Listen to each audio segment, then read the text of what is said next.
So I had a request from one of my viewers on YouTube for a white and black version of my 3D printed walking pocket bot rascal, whatever you like to call it.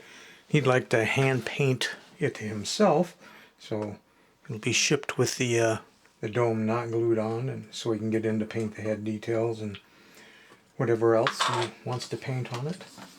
It's the same as the others as far as the build goes.